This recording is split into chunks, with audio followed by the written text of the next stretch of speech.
জয় শ্রী বিষ্ণু। আজকের বিষয় খুব সুন্দর বিষয়। সিঁদুর পরার কিছু নিয়ম আছে, সেই নিয়মগুলোর কথা বলবো। সঠিক নিয়মে সিঁদুর ধারণ করলে সংসারে সুখ শান্তি আসে, অর্থের অভাব হয় না, তারপর স্বামীর আয় উন্নতি বাড়ে। এর সঙ্গে আমি বলে দেব, সিঁদুরের মধ্যে এমন একটি জিনিস রাখতেই, সেই জিনিসটি রাখলে গৃহে কোনোদিনও টাকার অভাব হবে না, গৃহে শান্তির অভাব হবে না, স্বামী স্ত্রী খুব সুন্দরভাবে জীবনযাপন করতে পারবেন, সন্তানদেরকে নিয়ে, বাড়ির সকলকে নিয়ে। সেই জিনিসটির কথা আমি বলে দেব।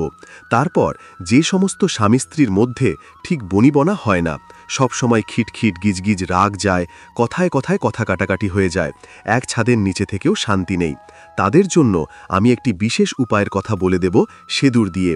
মন দিয়ে শুনুন, আশা করছি আপনারা উপকৃত হবেন, খুব ভালো থাকতে পারবেন, আপনাদের গৃহে মঙ্গল আসবে, আসবেই। সিঁদুর পরার যে নিয়মগুলো আছে, সেই নিয়মগুলো আমি প্রথমে আপনাদেরকে বলে দিই। সঠিকভাবে সিঁদুর ধারণ করলে তবেই গৃহে সুখ শান্তি মঙ্গল আসে, অর্থের অভাব হয় না, স্বামীর উন্নতি বাড়ে। বিশেষ করে অর্থের দিক দিয়ে স্বামী ভীষণ আর্থিক উন্নতি লাভ করতে পারেন, যদি মহিলারা, স্ত্রীরা যদি সঠিকভাবে সিঁদুর ধারণ করেন। প্রথমেই আমি আপনাদেরকে বলবো, সিঁদুর যখন পরবেন কখনোই ভিজে চুলে বা শ্যাম্পু করেছেন সবেমাত্র, পুরো চুল ভিজিয়ে ধুয়েছেন, তারপরে ওই ভিজে জপজপে ভিজে চুলে সিঁদুর পরবেন না। এতে করে কি হয় জানেন? বিশেষ করে আপনার যিনি এই ভিজে চুলে সিঁদুর পরছেন তার মানসিক চাপ তৈরি হয়, খারাপ চিন্তা মনে আসে, দেখবেন আমার কথা মিলিয়ে নেবেন। এরপর যেটা বলবো, সিঁদুর পরতে গিয়ে যদি কখনো সিঁদুর মাটিতে পড়ে যায়, ওই সিঁদুর তুলে নেবেন না, কষনো। ওই সিঁদুরে একটু তেল দিয়ে একটা কাপড় দিয়ে মুছে নেবেন। আর যদি সম্ভব হয়, ওই তেল সিঁদুর দেয়ালে একটা স্বস্তিক কেটে দিন, দিয়ে মুছে নিন জায়গাটা ভালো করে। কষনো ঝাঁটা দিয়ে দেবেন না যেন সিঁদুরে, কষনা, মা লক্ষ্মী ভীষণ রেগে যাবেন, গৃহত্যাগ করবেন। এরপর বলবো, আপনারা সিঁদুর কখনো কোনো বিধবা মহিলার সামনে পরবেন না, একটু আড়ালে পরবেন। হয়তো আপনারা বলবেন, আমি জানি অনেকেই বলবেন যে যদি কারোর মা বা বড় দিদি এরা যদি থাকে আর বাড়িতে এসেছে, তাদের সামনে তাহলে পরব না। না, তাদের সামনেও পরবেন না, একটু তাদের আড়ালে পরার চেষ্টা করবেন। সিঁদুর কখনো অন্যের টাকায় কেনা সেই সিঁদুর পরবেন না, বা আপনাকে কেউ সিঁদুর গিফট করেছে, দিয়েছে, সেই সিঁদুরও কিন্তু পরবেন না। স্বামীর টাকায় কেনা সিঁদুর ধারণ করুন, গৃহে সুখ শান্তি মঙ্গল আসবে। কোনো বিশেষ দিনে, ভালো দিনে, দুর্গাপুজোর সময় বা কোনো শুভ আপনার বাড়িতে অনুষ্ঠান হচ্ছে, সেই সময় স্বামীকে বলবেন সিঁদুর পরিয়ে দিই, তাহলে ভীষণ মঙ্গল, ভীষণ শুভ। স্বামীর আয়ু বাড়বে, সন্তানের আয়ু বাড়বে, স্বামীর সন্তান সুস্থ থাকবে। এরপর বলবো, সিঁদুর যদি কেউ করেছে, সেই কৌটো সিঁদুর নিয়ে আপনি পরবেন না, কারোর পরা সিঁদুর পরবেন না। নিজের কৌটোক নিজের পয়সায় কেনা, মানে স্বামীর পয়সায় কেনা, সেই কৌটো সিঁদুর ধারণ করবেন। স্নান করার পর চুলটা একটু শুকিয়ে গেলে তারপর সিঁদুর ধারণ করুন, তাহলে ভালো। ভিজে চুলে সিঁদুর পরা উচিত নয়। তারপর মেয়েদের যখন মাসিক হয়, পিরিয়ড চলে, সেই সময়তেই কিন্তু কটা দিন সিঁদুর পরতে নেই। ভুলেও সিঁদুর ছোঁয়াতে নেই, ঠাকুর দেবতাদের স্পর্শ করতে নেই, ঠাকুর দেবতাদের সামনে যেতে নেই। এই নিয়মগুলো কিন্তু মানতে হয়। ওই সময় 5টা দিন সিঁদুর করবেন না। 4 দিনের মাথায় আপনারা সাবান শ্যাম্পু করে নেবেন। 4 দিন হয়ে গেলে 5 দিনে সাবান শ্যাম্পু মাথায় করে নেবেন। সমস্ত কাপড় চোপড় ভালো করে কাচা ধোয়া করে নেবেন। স্নান করে, শ্যাম্পু করে, স্নান করে তারপর সিঁদুর ধারণ করবেন। চুলটা একটু শুকিয়ে গেলে সিঁদুর পরবেন, আলতা পরবেন, দেখবেন ভীষণ ভালো, ভীষণ শুভ। প্রতি বৃহস্পতিবার যদি সিঁদুর, আলতা, সিঁদুর এবং আলতা পরেন, তাহলেও কিন্তু গৃহে সুখ আসে, শান্তি আসে, গৃহে টাকা পয়সার অভাব হয় না, মা লক্ষ্মীর আশীর্বাদে। প্রতি বৃহস্পতিবার মা লক্ষ্মীকেও সিঁদুর পরাতে হবে, মা লক্ষ্মীর ঘটে সিঁদুর লাগাতে হবে, তবেই কিন্তু মা লক্ষ্মীর আশীর্বাদ পাওয়া যাবে। সিঁদুরের ব্যাপারে এই নিয়মগুলো কিন্তু মেনে চলতে হবে। বিজয় দশমীর সময় যখন আপনারা সিঁদুর খেলতে যান, আপনার কৌটো থেকে সিঁদুর নিয়ে সকলের মাথায় দেবেন।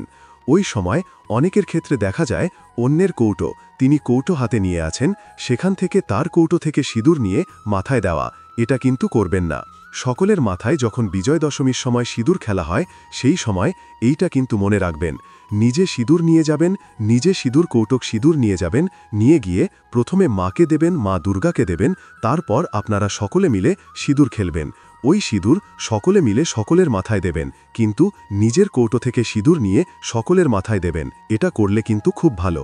এরপর বলবো আপনাদেরকে সিথি। সিথি সবসময় মাঝখানে করতে হয়, সাইডে সিথি করতে নেই।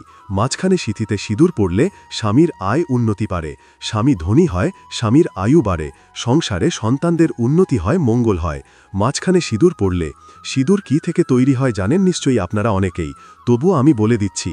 হলুদ, চুন, জাফরান এই জিনিসগুলো দিয়ে সিঁদুর তৈরি হয়। পারদ, এই 4টি জিনিস লাগে। হলুদ, চুন, জাফরান, পারদ, এই 4টি জিনিস দিয়ে সিঁদুর তৈরি হয়। এই 4টি জিনিসই খুব শুভ জিনিস। আর এই 4টি জিনিস দিয়ে যে সিঁদুর তৈরি হয়, এই সিঁদুর মহিলারা কপালে ধারণ করলে তাদেরও কিন্তু উন্নতি হয়, তাদের শারীরিক সুস্থতা থাকে, মাথা ঠান্ডা থাকে। মাথার যদি কোনো রোগ থাকে সেই রোগও কিন্তু ভালো হয়ে যায় সিঁদুর ধারণ করলে। মাঝখানে সিঁথিতে বেশ ভালো করে সিঁদুর ধারণ করলে কিন্তু ভালো। সিঁদুর কেন ভিজে চুলে পড়তে নেই? মানসিক চাপ, টেনশন বেড়ে যায়, তারপরে খারাপ চিন্তা মনের মধ্যে এসে যায়। দেখবেন আমার কথা মেলাবেন। আর শীতের মাঝখানে সিঁথিতে সিঁদুর পড়লে মাথার রোগ কমে যায়, সাইডে পড়লে কিন্তু সেটা হয় না। মাথা ঠান্ডাও থাকে ভীষণভাবে, আর মাথা ঠান্ডা থাকা তো প্রয়োজন অবশ্যই। তাই সিঁদুর সব সময় মাঝখানে সিঁথি করে সিঁদুর করবেন। এরপর আমি আপনাদেরকে বলবো, সিঁদুর যখন আপনি পরছেন, আপনার সামনে যদি কোনো স্ত্রী মানুষ থাকে তার মাথাতেও কিন্তু সিঁদুর দেবেন। যদি আপনার থেকে বয়সে বড় হয়, মাথায় সিঁদুর দিয়ে প্রণাম করবেন তাকে, তাহলে মা লক্ষ্মীর আশীর্বাদ পাবেন। অবশ্যই কিন্তু করবেন। বয়সে যদি ছোট হয় প্রণাম করবেন না, কিন্তু মাথায় সিঁদুরটা পরিয়ে দেবেন। এও স্ত্রী যদি হয় আর আপনি সিঁদুর পরছেন, সেই সময় আপনার সামনে দাঁড়িয়ে আছে, আপনি কিন্তু এটা করবেন। ভুলেও নিজে একা একা সিঁদুর পরে নেবেন না। কখনোই অন্যের মাথা থেকে সিঁদুর নিয়ে নিজের মাথায় পড়বেন না। অনেক সময় দেখা যায় কি, কোনো পুজো মণ্ডপে অনেক মেয়েরা একসঙ্গে জড়ো হয়েছে, সেইখানে কারো মাথায় হয়তো সিঁদুর নেই, সে সিঁদুর পরতে ভুলে গেছে হয়তো। তখন আপনি দেখতে পেলেন আপনার কীরকম ভেতরটা করে উঠল। তখন আপনার মনে হলো যে নিজের কপাল থেকে সিঁদুর নিয়ে তার মাথায় লাগিয়ে দিই। এটা কিন্তু কখনো করবেন না, ভুলেও করবেন না, এটা করতে নেই। আর সিঁদুর কষনো ফুরিয়ে গেছে, শেষ হয়ে গেছে বলবেন না, এটা বলতে নেই। সিঁদুর বাড়ন্ত, সিঁদুর সোজাসুজি সিঁদুর নিয়ে আসবে। স্বামীকে বলছেন হয়তো সিঁদুর আনবে, সিঁদুর শেষ হয়ে গেছে, এটা কিন্তু বলবেন না। স্বামী সিঁদুর এনে দেবে, এইভাবে বলবেন যে সিঁদুর একটা লাগতো, তখন তিনি ঠিক নিয়ে চলে আসবেন।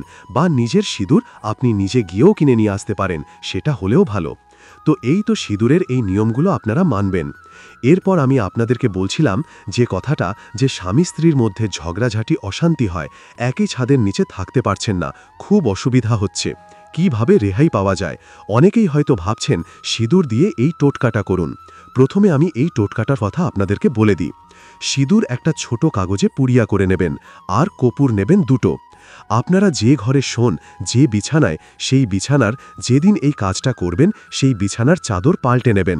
মানে বিছানার চাদর যেন কাঁচা, পরিষ্কার, পরিচ্ছন্ন হয়। নতুন চাদর পেতেছেন এরকম, মানে কাঁচা ধোয়া চাদর পাতবেন। পালিশের ওয়ারও কাঁচা ধোয়া পালিশের ওয়ার নেবেন। পরিষ্কার পরিচ্ছন্ন বিছানা। ওই সিঁদুরের যে পুড়িয়া করে নিলেন আপনি, যে সিঁদুর পরেন সেই সিঁদুর থেকে সিঁদুর নিয়ে পুড়িয়া করে নেবেন। আর 2টো কর্পূর নিয়ে আসবেন। ওইটা করবেন কি, বালিশের নিচে রেখে দেবেন। আপনি যে বালিশে ঘুমান সেই বালিশের নিচে রেখে দেবেন। মানে আপনার যে বালিশটা রেখে দিলেন 1 সপ্তাহ পর, 1 সপ্তাহ পর কিন্তু এটা মানে রাখা চলবে না। ওই সিঁদুরটা কোনো প্রবাহিত জলে দিয়ে দেবেন, অথবা গাছের গোড়াতেও দিয়ে দিতে পারেন। যাদের প্রবাহিত জলে দেওয়ার অসুবিধা তারা কি করবেন, তারা গাছের গোড়ায় দিয়ে দিতে পারেন। এখানে আপনারা আরও বলতে পারেন যে আমাদের ফ্ল্যাট বাড়ি, আমরা কোথায় কি পাবো, গাছ পাবো? আপনাদের টব আছে তো, টবে গাছের গোড়ায় দিয়ে দেন, তাতেও অসুবিধা নেই। এরপর আপনারা ওই যে কর্পূর 2টো, ওই কর্পূর 2টো যে ঘরে ঘুমাচ্ছেন ওই ঘরে কর্পূর 2টো জ্বালিয়ে দেবেন।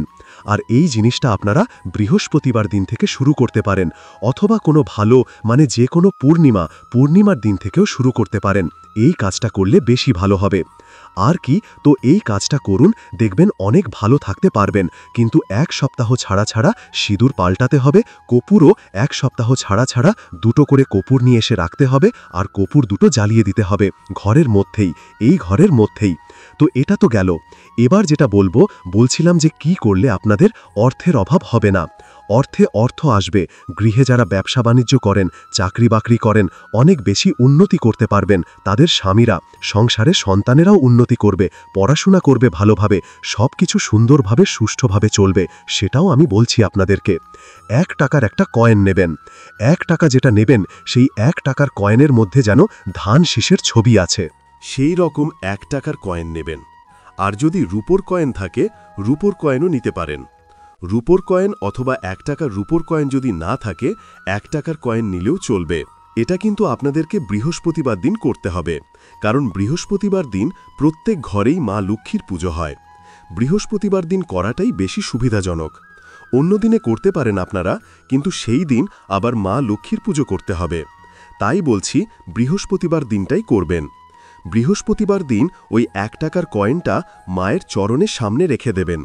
1 টাকার কয়েনে একটা সিঁদুরের খোঁটা দিয়ে দেবেন। তেল সিঁদুর তো করেন মাকে দেবার জন্য, তো ওই মায়ের যে সিঁদুর, মাকে দেবার যে সিঁদুর, মা লক্ষ্মীকে ওই সিঁদুরের ফোঁটা একটা দিয়ে দেবেন ওই কয়েনের মধ্যে। দিয়ে মায়ের শ্রীচরণে রেখে দেবেন। দিয়ে আপনারা যেভাবে পুজো অর্চনা করেন সেইভাবে পুজো করে নেবেন। পুজো করে নেবার পর ওই টাকার পয়েন্টটা তুলে নেবেন। নিয়ে নিজের সিথিতে ঠেকিয়ে নেবেন। সিথিতে ঠেকিয়ে নিয়ে মাকে ভালো করে প্রণাম করে মাকে জানাবেন আপনার মনের কথা। জানিয়ে ওই কয়েনটা আপনি যে কৌটো থেকে সিঁদুর নিয়ে করেন ওই কৌটোর মধ্যে রেখে দেবেন। ওই কৌটোর মধ্যে সিঁদুরের তলায় রেখে দিন। ওটা কিন্তু থাকবে ওইভাবে। কোনোদিনও ওই কয়েনটাকে কিন্তু সরাবেন না। যখন নতুন সিঁদুর কৌটো নিয়ে আসবেন, ওই সিঁদুর কৌটো, সিঁদুরও ওই যে কয়েন আছে যে সিঁদুর কৌটোর মধ্যে, সেই তাতে সিঁদুর ঢেলে দিন। ঢেলে দিয়ে ওই সিঁদুর আপনারা পরুন সব সময়ের জন্য। এইটা করবেন। করলে কি হবে, ওই যে বললাম, খুব মঙ্গল হবে। দেখবেন আমার কথা মিলিয়ে নেবেন কিন্তু। বৃহস্পতিবার দিন করবেন, আর না তো কোনো ভালো পূর্ণিমার দিন আপনারা করতে পারেন। মানে পূর্ণিমার দিনও করতে পারেন, মা লক্ষ্মীর পুজো করতে হবে। পুজো করে ওই টাকাটা আপনারা রাখবেন ওইভাবে। খুব ভালো হবে। সিঁদুর আপনারা তেল সিঁদুর করে, মানে তেল দিয়ে সিঁদুর গুলে নেবেন। একটু আপনি যে সিঁদুরটা পরেন সেই সিঁদুর তেল দিয়ে গুলে নেবেন। তেল দিয়ে গুলে নিয়ে যাদের সংসারে ভীষণ অশান্তি ঝামেলা হয়, একটুতেই রাগারাগি হয়ে যায়, কথা কাটাকাটি হয়ে যায়, খাবার ছোলাছুরি হয়ে যায়, নানান রকম সমস্যা তৈরি হয়ে যায়, তারা এই কাজটা করবেন। ভীষণ উপকার পাবেন। আমার কথা মিলিয়ে নেবেন আপনারা। আপনার সঙ্গে হয়তো সবসময় ঝগড়াঝাটি হয়ে যাচ্ছে, সকলের রাগারাগি হয়ে যাচ্ছে। এই জিনিসগুলো দেখবেন একদম হবে না। খুব ভালো খেতে পারবেন। আপনি যে সিঁদুরটা পরেন সেই সিঁদুরটা থেকে একটু সিঁদুর নিয়ে নেবেন। একটা ছোট পাত্রের মধ্যে, বাটির মধ্যে সিঁদুর নিয়ে নেবেন। নিয়ে একটু তেল দিয়ে সিঁদুরটা গুলে নেবেন। সের তেল ওই সিঁদুর আপনার যে সদর দরজা আছে, যেখান দিয়ে আপনারা সকলের ঢোকা বেরোনা করেন, মেন যে দরজা আছে, ওই দরজায় স্বস্তিকে দেবেন। এই কাজটা আপনারা বৃহস্পতিবার দিন থেকে শুরু করবেন। এটাও স্বস্তিকে দেবেন, কিন্তু পরের দিন বাসি আর রাখা চলবে না। পরের দিন আপনি স্নান ছেড়ে অবশ্যই কিন্তু স্বস্তিক আঁকবেন। যখন তখন ঘরের বাসি কাজ ছেড়ে, স্নান ছেড়ে আপনার সিঁদুর নিয়ে তেল সিঁদুর দিয়ে স্বস্তিক আঁকবেন। আর পরের দিন আবার স্নান ছেড়ে পুজো অর্চনা করে নিয়েছেন, তারপর ওই স্বস্তিক মুছে দেবেন। মুছে দিয়ে ওই জায়গায়, ওই সেম জায়গায় আবার নতুন করে স্বস্তিকে দিন। প্রতিদিন এই কাজটা করুন। এক নাগারে 43 দিন করে যান। দেখবেন তারপরে তখন দেখবেন সংসারে এত শান্তি আসবে, এত ভালোভাবে থাকতে পারবেন আপনারা, না মনে হবে এটা প্রতিদিনই করি। অন্তত পক্ষে 43 দিন করে যান এক নাগারে। প্রতিদিন কিন্তু মুছে দিতে হবে, আবার লাগাতে হবে। এটা কিন্তু মনে রাখতে হবে যে একদিন করে দিলাম আর করলাম না, ভুলে গেলাম। ভুলে গেলে কিন্তু চলবে না। আর একটা কথা, ওই আপনার পরা সিঁদুর, ওই সিঁদুর দিয়েই কিন্তু করতে হবে। অন্য সিঁদুর নিলে কিন্তু চলবে না। করে দেখুন, আপনার দ্বারায় সংসারে মঙ্গল আসবেই আসবে। তো আজকে সিঁদুরের বিষয়ে আপনারা অনেক কিছু জানতে পারলেন। আগামী দিনে আরও ভালো ভালো তথ্য আমি আপনাদেরকে দেব।